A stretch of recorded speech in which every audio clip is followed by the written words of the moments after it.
ओम श्री अंबिके नमः। मैं आप सभी का आपके अपने चैनल अनाद धारा में बहुत बहुत स्वागत करती हूँ। आप सभी का दिन शुभ और मंगलमय हो और माँ भगवती की कृपा सदा आप पर बनी रहे। आज आप सुनेंगे चैत्र मास महत्व में देवी भागवत पुराण का अध्याय 11। श्री व्यास जी कहते हैं, देवराज इंद्र ने ब्रह्मा जी की बात को सुनकर उन्हें अपना अग्रणी बनाया और लोकपालों को साथ लेकर कैलाश के लिए चल पड़े।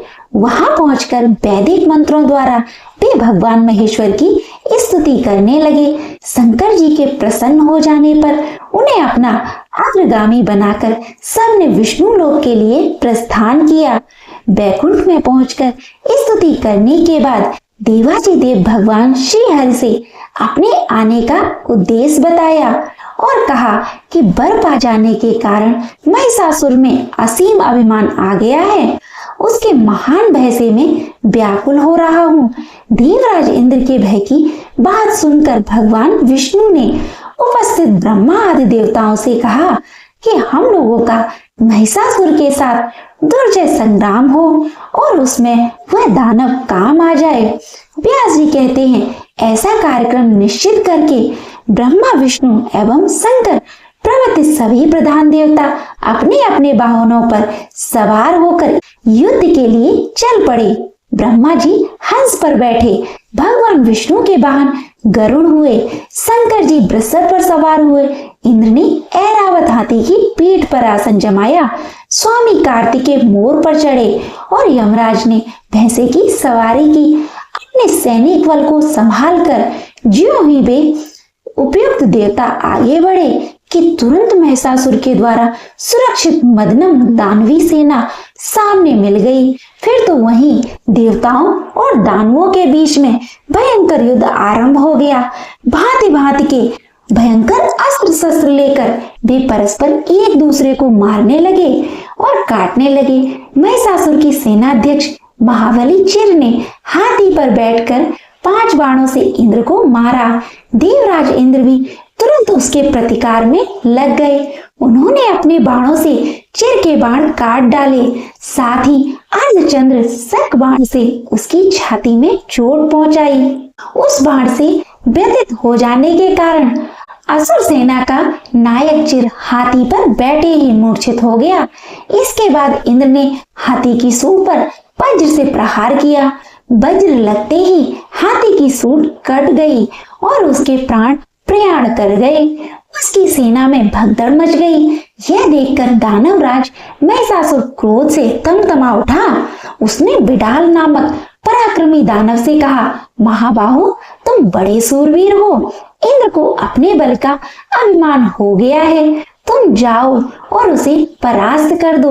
वरुण प्रवृत्ति अन्य जितने भी देवता हैं उन्हें मारकर मेरे पास लौट आना। व्यास जी कहते हैं, बिडाल असीम बलवान था। महिषासुर की बात सुनकर वह मतवाले हाथी पर सवार हुआ और इंद्र के साथ युद्ध करने चल दिया। उसे आते हुए देखकर इंद्र ने विषधर सांप की तुलना करने वाले बाणों से बिडाल पर प्रहार करना आरंभ किया। बिडाल ने तुरंत अपने धनुष से छूटे हुए बाणों द्वारा इंद्र के बाण काट डाले, साथ ही 50 बाणों से इंद्र को चोट पहुंचाई। जिस प्रकार बिडाल के प्रयास से देवराज के बाण कट गए, वैसे ही उन्होंने भी उसके बाण काट गिराए। इसके बाद इंद्र ने अपने सर्पतुल्य तीखे बाणों से क्रोध पूर्वक बिडाल को मारना आरंभ किया। उस दानव ने इस बार भी अपने धनुष से छोटे बाणों से देवराज के बाणों को काट दिया। तब इंद्र ने बिडाल के हाथी की सूंड पर गदा से प्रहार किया। गदा लगते ही सूंड धड़ से अलग हो गई। फिर तो हाथी बार बार चिंघाड़ने लगा और पीछे मुड़कर दानवी सेना को कुचलने लगा। अब सैनिक भय से घबरा उठे। हाथी युद्ध भूमि से भाग आया। यह देखकर बिडाल तुरंत एक सुंदर रथ पर बैठा और सम्रांगण में देवताओं के सामने डट गया। इंद्र ने देखा बिडाल रथ पर सवार होकर फिर आ गया है, तब भी विषैले अपने तीखे तीर उस पर छोड़ने लगे। महाबली बिडाल ने भी लगातार बाण वर्षा आरंभ कर दी। इस प्रकार देवराज इंद्र और बिडाल दोनों का भयंकर युद्ध होने लगा। वे दोनों अपने अपने पक्ष की विजय चाहते थे। उस समय क्रोध के कारण इंद्र की इंद्रियां विचलित हो उठती थी। उन्होंने बिडाल को विशेष बलवान देखकर जयंत को अपना अग्रणी बनाया और वे दानव के साथ लड़ने लगे। जयंत ने अपने चमकीले 5 बाण धनुष पर चढ़ाकर बलपूर्वक खींचे और उनसे मतवाले बिडाल की छाती में गहरी चोट पहुंचाई। बाणों के लगते ही बिडाल गिरने लगा। इतने में ही उसके सारथी ने उसे रथ पर संभाल लिया। तुरंत रथ लेकर वह युद्ध भूमि से बाहर निकल गया। बिडाल के मूर्छित होकर सम्रांगण से चले जाने पर देवसेना में विजय घोषणा आरंभ हो गई। विजय के ढोल से बजने लगे। उनके मुख से निकली हुई विजय घोषणा सुनकर महिषासुर का क्रोध पुनः उमड़ आया। उसी क्षण शत्रु के अभिमान को चूर्ण करने वाले ताम्र नामक दानव को उसने भेजा। आज्ञा पाकर ताम्र बहुत से सैनिकों के साथ सम्रांगण में आया और इस प्रकार बाण बरसाने लगा मानो मेघ समुद्र से जल उड़ेल रहा हो। उस समय वरुण पास लेकर तथा यमराज दंड हाथ में लिए हुए भैंसे पर सवार होकर दानवी सेना पर टूट पड़े। फिर तो देवता और दानव दोनों में रोमांचकारी युद्ध छिड़ गया।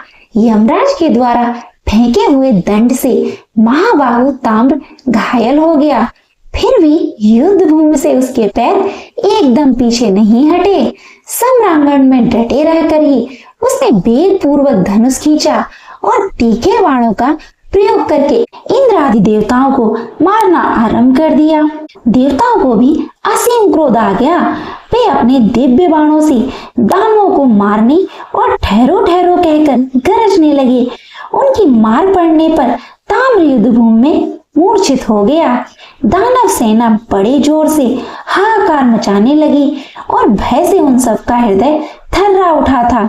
व्यास जी कहते हैं, ताम्र नामक दैत्य की मूर्छित हो जाने पर महिषासुर ने कुपित होकर विशाल गदा उठाई और यह स्वयं देवताओं पर टूट पड़े।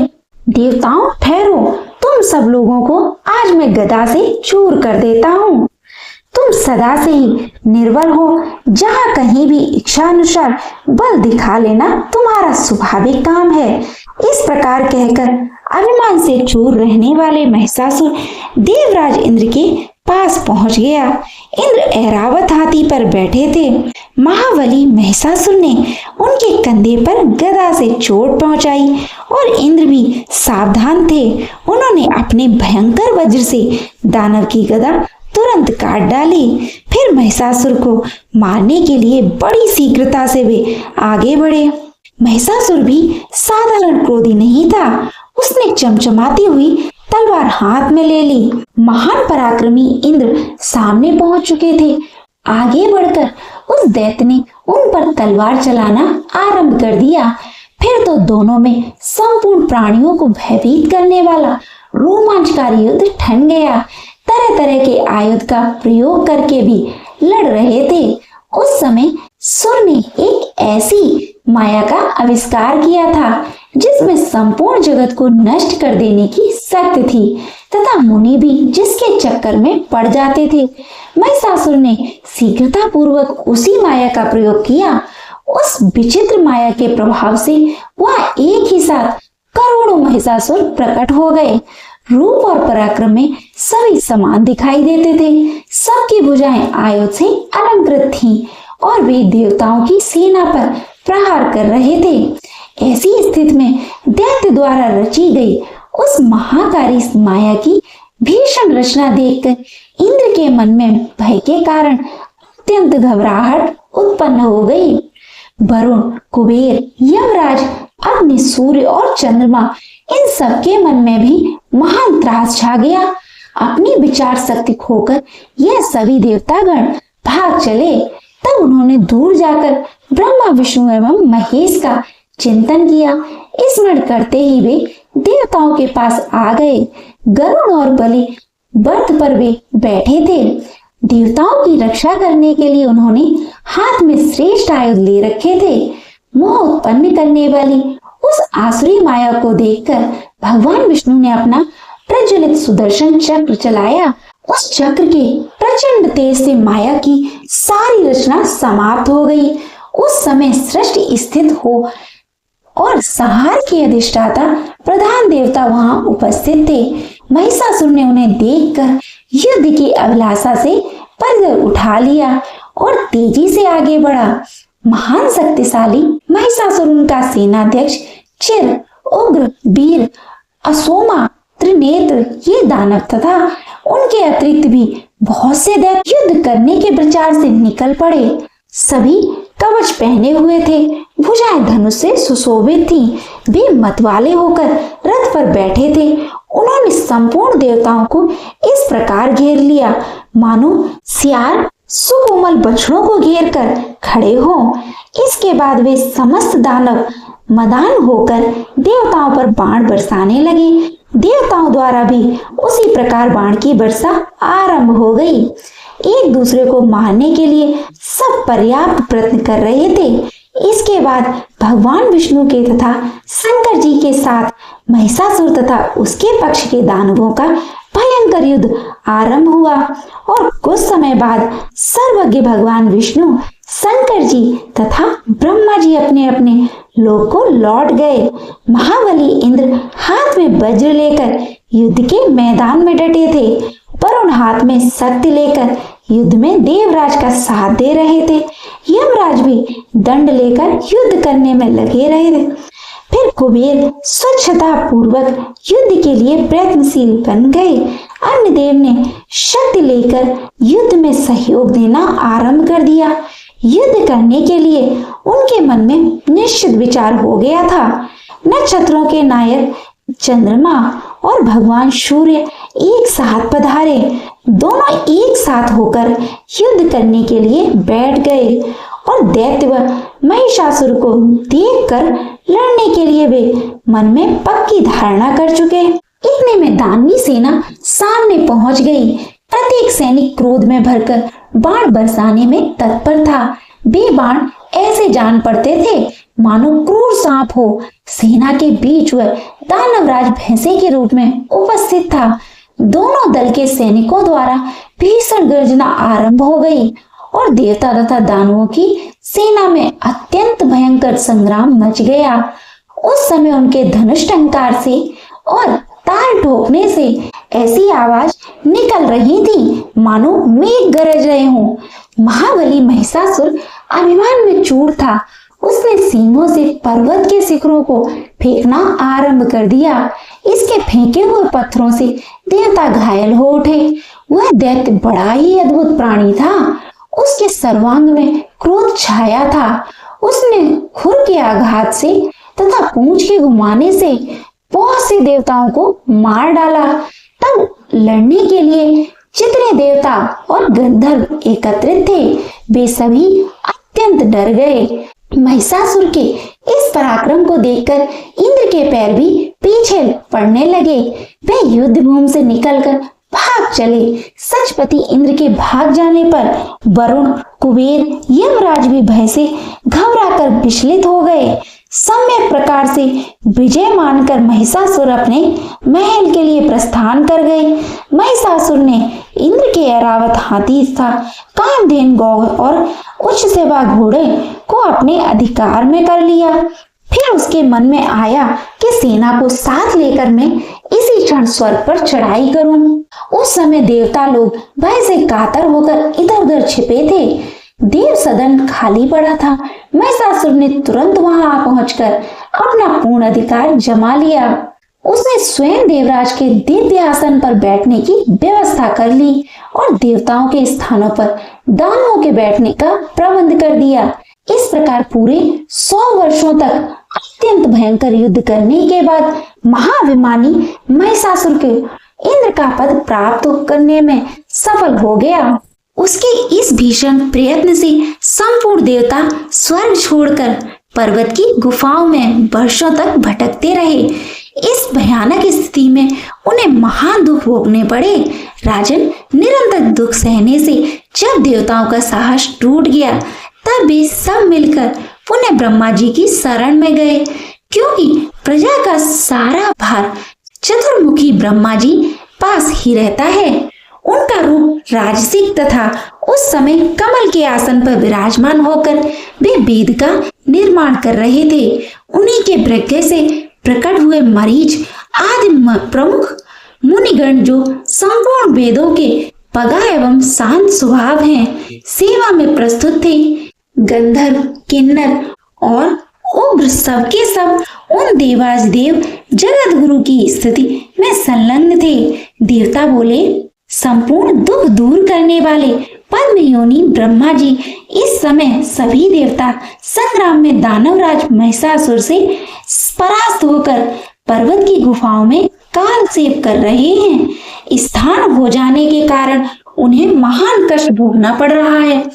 हमारी ऐसी दयनीय दशा देखकर आप दया नहीं करते? ये कैसी विचित्र बात है।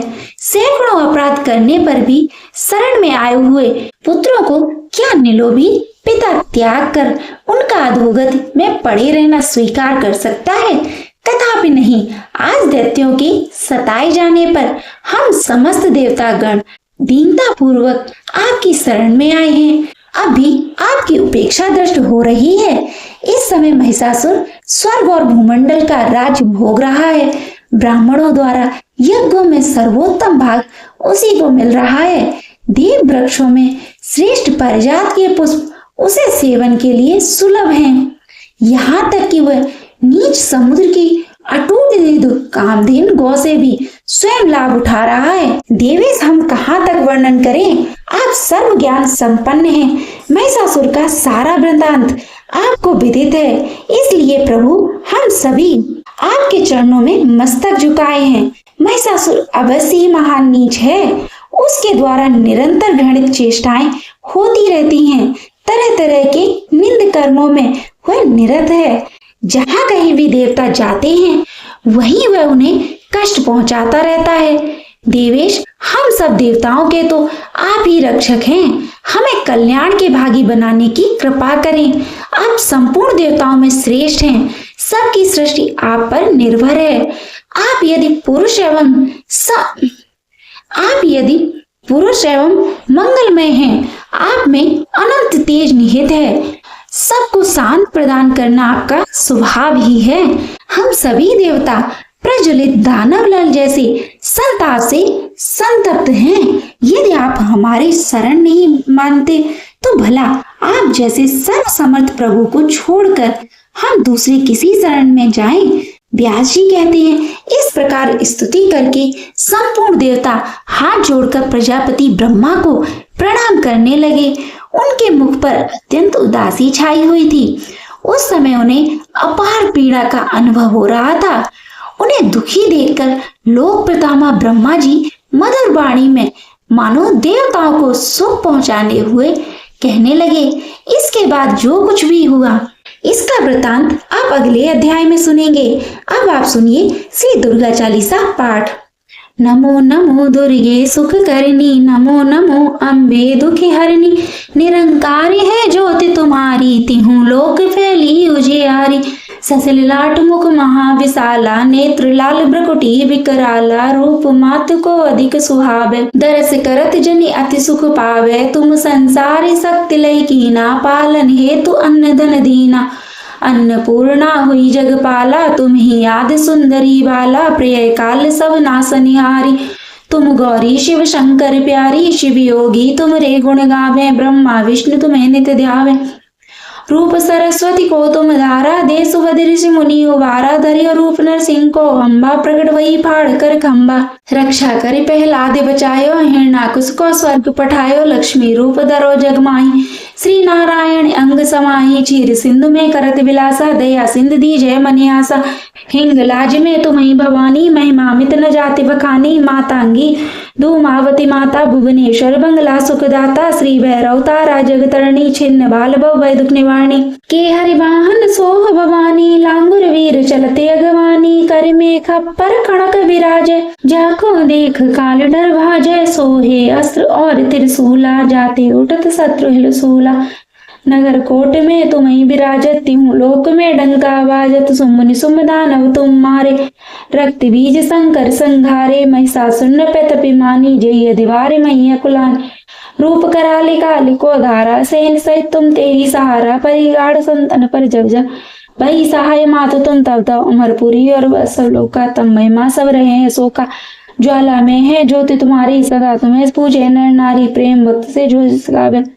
दुख दरिद्र निकट नहीं आवे, ध्यावे तुम्हें जो नरमन लाई। जन्म मरणता को छुट जाए, जोगी सुरमुनि कहत पुकारी। योग न हो बिन शक्ति तुम्हारी, शंकराचरज तब कीनो। काम क्रोध चित सब लीनो, निस दिन ध्यान धरो शंकर को। कहूँ काल नहीं सुमिरो तुमको, शक्ति रूप को मरम न पायो। शक्ति गई तब मन पछतायो, शरणागति हुई कीर्ति बखानी। जय जय जय जगदम्ब भवानी, भई प्रसन्न आदि जगदम्बा। दही शक्ति नहीं कीनी विलंबा, मोको मातु कष्ट घेरो। तुम बिन कौन हरे दुख मेरो, आशा तृष्णा निपट सतावे। मोहि मदाधिक सब बिन सावे, शत्रुनाश की जय महारानी। सुमिरो किचित तुम्हें भवानी, करो कृपाए मातु दयाला। रिद्धि सिद्धि दे कहूँ निहाला, जब लगी जियो दया फल पाऊं। तुम रोजस में सदा सुनाऊं, दुर्गा चालीसा जो कोई गावे। सब सुख भोग परम पद पावे।